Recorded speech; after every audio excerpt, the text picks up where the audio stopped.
Hello. Today we are looking at this sketch by Joshua Davison. This is one of Joshua's very first sketches using P5 Party, a P5.js library for making networked sketches.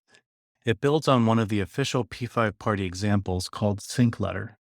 Sync letter displays the most recently typed letter by anyone looking at the sketch. Joshua's version adds two more letters. The first two letters are controlled by player 1 and player 2. And the third letter is chosen randomly by a basic AI player. Let's take a look at the code, see if we can clean it up a bit, and make all three letters controlled by human players. The first thing I'm going to do is rename rand letters.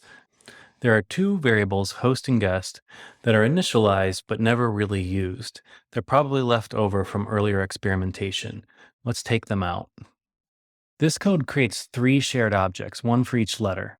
There are some good reasons why you might do that, but to keep this simple, let's just use a single shared object with an array for each of the three letters. These three lines of code draw the text, and they use width divided by 2, width divided by 4, and width divided by 1.33 to position the text. This would probably be clearer if we multiplied instead. This also shows that these were actually out of order. It's drawing letter 0 to the middle, letter 1 to the left, and letter 3 to the right. Let's switch that. Some of these comments are left over from the example code, and we don't really need them in a real project. There's also some leftover commented out code, which we can remove. It's also a good idea to put a comment header at the top of the file. Now let's see if we can make all three of the letters respond to human players, player 1, player 2, and player 3.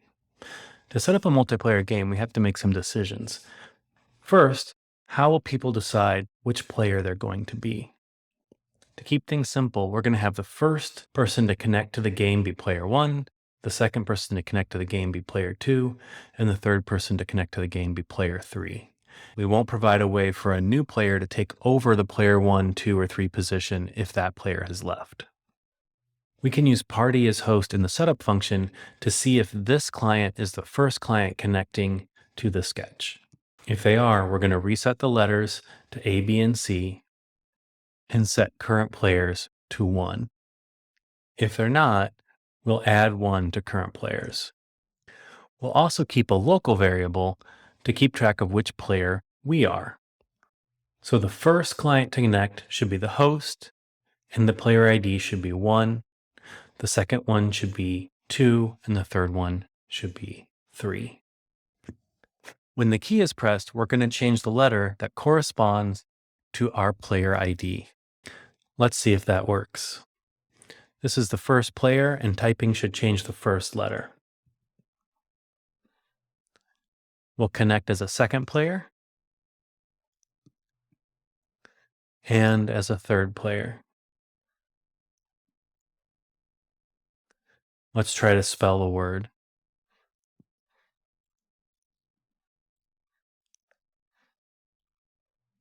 There we go.